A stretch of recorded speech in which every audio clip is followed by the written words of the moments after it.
The crack I heard wasn't the turkey carving. It was my arm snapping under my father-in-law's grip, and what my mother asked seconds later froze the entire room. Thanksgiving was supposed to be simple that year.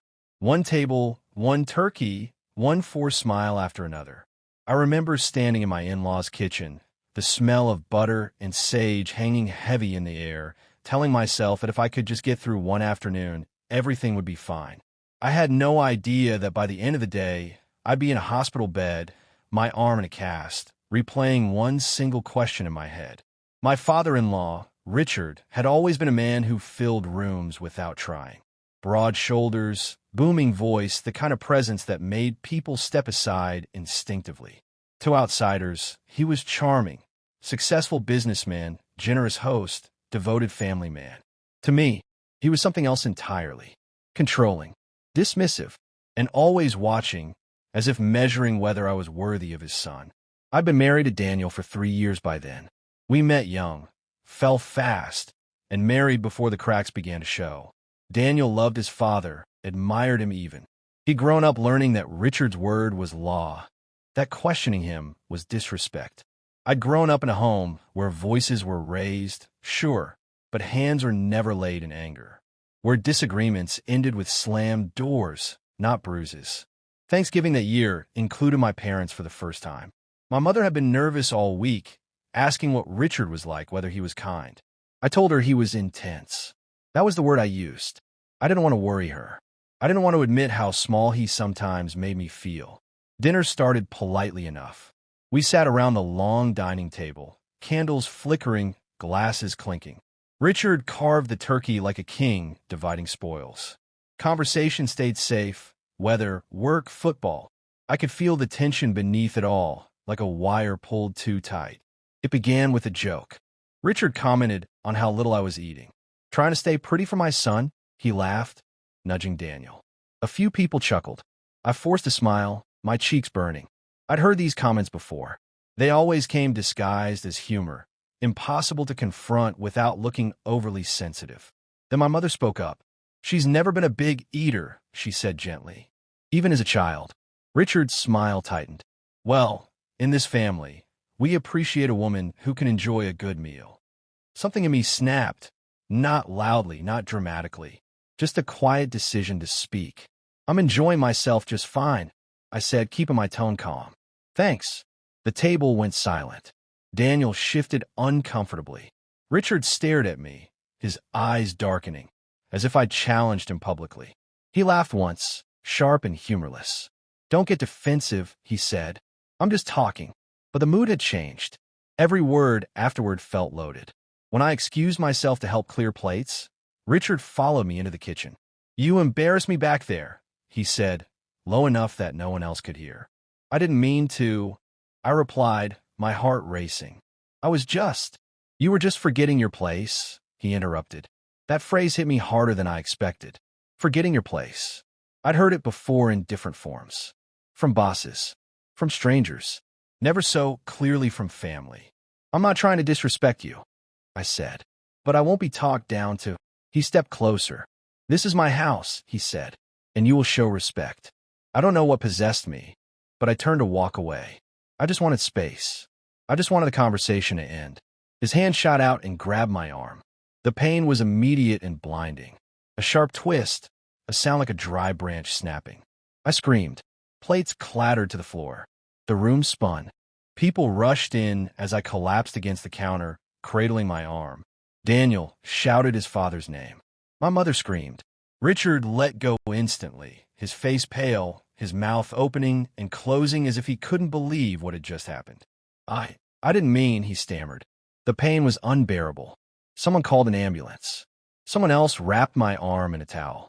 I remember Daniel kneeling beside me, tears in his eyes, saying he was sorry over and over, though I didn't know what he was apologizing for, his father, his silence, or the life we were living.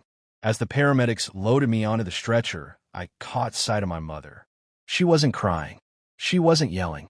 She was staring straight at Richard with an expression I'd never seen before. Calm, focused, almost cold. At the hospital, the x-rays confirmed it. A clean break. My arm was set, casted, and elevated. The adrenaline wore off, leaving exhaustion and a deep, aching sadness. Daniel sat beside me, holding my uninjured hand. "I'll talk to him," he said quietly. "This can't happen again." I looked at him, really looked at him, and realized something terrifying. This wasn't about again. This was about the first time it had happened in front of witnesses. My parents arrived shortly after. My father hugged me carefully, his jaw clenched so tight I could see the muscle twitching. My mother sat on the edge of the bed, smoothing my hair like she used to when I was sick as a child. We were waiting for the doctor to return when Richard walked into the room. The air shifted instantly. He looked smaller somehow, stripped of his authority by fluorescent lights and linoleum floors. "I'm so sorry," he said. "It was an accident. I lost my temper." No one spoke. Then my mother stood up.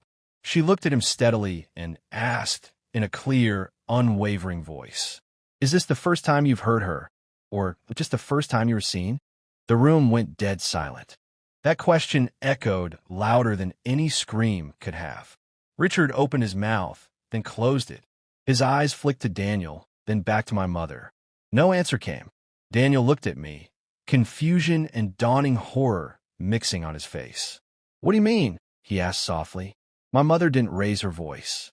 She didn't accuse. She simply waited. I felt exposed, like every private moment had been dragged into the open. I wanted to deny it, to protect the fragile structure of my marriage, but my arm throbbed with every heartbeat, a physical reminder that silence had a cost. "He's grabbed me before," I said finally. "Not like this.